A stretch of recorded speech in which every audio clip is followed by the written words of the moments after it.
Okay, you guys, we have yet another DIY. So this one is something that was near and dear to my heart. I absolutely loved making this. So go ahead and follow along with the steps that I'm doing. I was just kind of making this up as I went along, but essentially I really wanted to make an ornate box, and this is exactly the steps that I did to be able to achieve that. So as you guys can see here, I've got a wooden box, and I'm gonna be using some paint and a sponge to be able to change up the color. So this is going to be the background color for a beautiful and ornate pictures that I'm going to be adding to this box. So you guys can go ahead and follow along. This is such a beautiful process, so I hope that you guys will really enjoy it, and I hope that you guys consider making it for yourself. So as you guys can see here, I'm just dabbing the sponge into the paint and just brushing that over the entirety of the box. So this, as well as the lid, is going to be painted in all white.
Okay, you guys, so I'm gonna go ahead and walk you guys through this very specific process. So what you guys are looking at here is a special paper that you can print out an image in and then use water to be able to remove the transparent film over the paper and then put it onto something else. So this is, I think, the greatest form of like sublimating something onto any other like big object. Of course, this isn't a sublimation process. I'm just saying sublimation as in a way to be able to transfer this image. So I wanted to give you guys some ideas of how you could do this too. So what I'm gonna do is in the description box down below, I'm gonna go ahead and put what paper this is, and you guys will be able to utilize it. I've used this on the channel before, so if you guys want more details about that, go ahead and comment down below that you would like to see another project with this, and I will definitely. Honestly, I'm just going to keep using this paper in any of my projects anyways, but if you guys need any help on how to use and do this process, I can definitely help you guys out. I do have a couple of videos on my channel where I did use this paper already, if you guys remember. So this is definitely a really cute way to be able to add designs to any object that isn't a t-shirt. So you can add these to mugs, cups. It's really, you know, anything that you want to use. So I'm going to go ahead and use these on the boxes. What I did was I selected a couple of vintage styled photos that I thought would look really great on this box. So I'm just going to continue cutting it, and you guys will see just how beautiful this process is really. So what I'm doing here is I'm just cutting off everything, and what you do is when you trim them, you can use them as stickers and just apply it onto your object using water. So I'm going to show you guys this process. It is absolutely beautiful. One thing I wanted to say is that I really enjoy making these Christmas ornaments. I had a lot of fun during these projects making all of these, and I think they turned out really beautifully. So I hope that you guys are enjoying the video so far. Keep on watching and I will show you guys exactly what to do.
Okay, so the nice thing about this type of paper is that you just use water to be able to remove it. There is a little bit more steps that you have to take. So once you print on this paper, you have to give it at least 3 coats of a clear coat so that it can have a film over it, and then you're able to dunk it in some water, and then this allows the image to not bleed onto your project. So what I'm gonna do here is use some Elmer's glue to be able to apply that to the top of this box, and you guys will see just how easily this was. So again, here I am using a little bit of wood glue as well so that this sticks pretty well to it. I am gonna realize though that the wood glue does leave kind of like a yellowish tint to it, but that's okay because it did help this really stick to the top. And because I have another handle that I'm going to be gluing on top of this, that is exactly why I ended up using the wood glue at the top here. And actually it was really fun and nice to be able to see the yellowing because it made it look a little bit more vintage. So when you're working on this project, you want to be sure to be really careful with this paper because it is very delicate and you don't want to run into any problems with having to apply it.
Okay, so now you guys can see that I'm going to be using these molds here. I actually got these from Temu, believe it or not, and they're actually quite good quality. So I'm going to be using this hack that I found, which is absolutely so much easier for me. So one thing that you can do with your molds is use hot glue to be able to make the shapes. As you guys can see here, they turned out beautifully.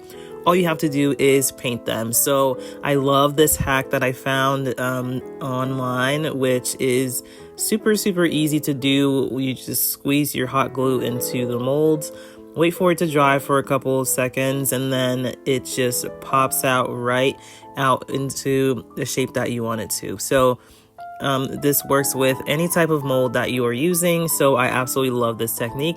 I hope that you guys will use it too. So here I am just going to be making these little ornate pieces to decorate the box with, and I'm super excited for you guys to see that. All I'm going to be doing is using regular acrylic paint to be able to give these the style and look that I'm going for. So I'm going for more of a metal look, so I'm going to be painting them black and then going over them with the gold, and you guys will see just how beautifully this turns out.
Okay, so I put in a lot of work in detail into this piece.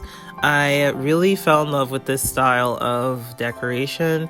I had a lot of fun with it. It just kind of gave me a lot of freedom to be creative. So from gluing to applying these beautiful little details and kind of color matching the pictures and adding just some really fun aspects to this box.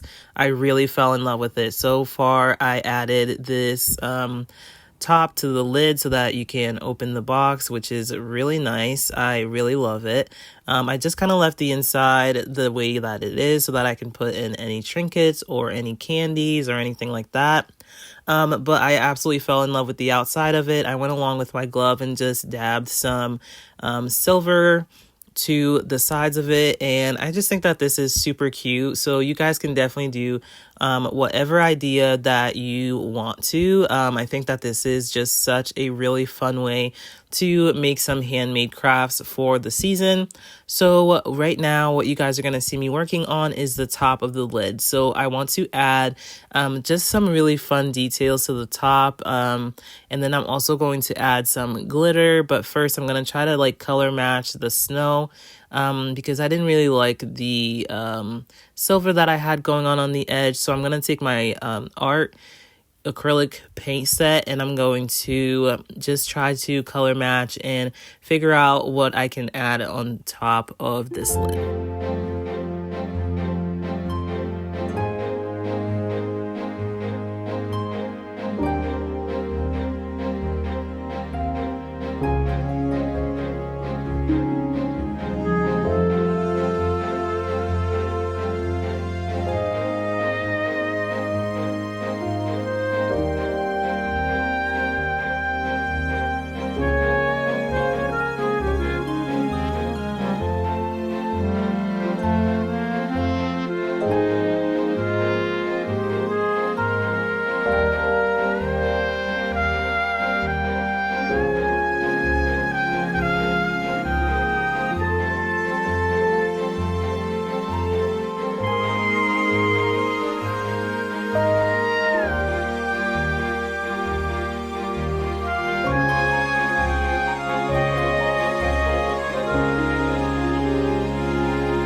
I really do know now that my style has changed for Christmas decorations. I really want to add depth and character and style to them. So I am really excited to be in this new phase of creating something different and something new.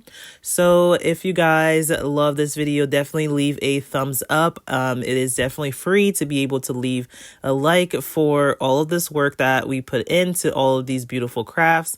So go ahead and click that like button and hit that notification bell so that you can be notified every time that I post a new video, you guys. So like I said, I really loved working on all of these crafts here. So now I'm just kind of adjusting a couple of things that needed to just come together to be able to give us the beautiful look that we are looking for at the end. And yeah, so working on this box was definitely really nice. I enjoyed incorporating the gold acrylic paint to it. This was a technique that I hadn't tried before with these paints that I have. So I'm definitely going to be linking those in the description down below for you guys so that you can shop your own and make sure that you have the right materials for this type of craft. But I absolutely loved how this one turned out. It is so beautiful, and the results are coming up here shortly, but definitely keep on watching so that I can show you guys all of the details that I was able to add to this beautiful box. And yeah, so I wanted to tell you guys to just imagine having your home filled with these beautiful handmade decorations that have a lot of character to them. You can pass them down to someone. You can also offer them as a gift or something that someone would appreciate having from you, knowing that it's handmade and it is made to perfection is definitely something to treasure.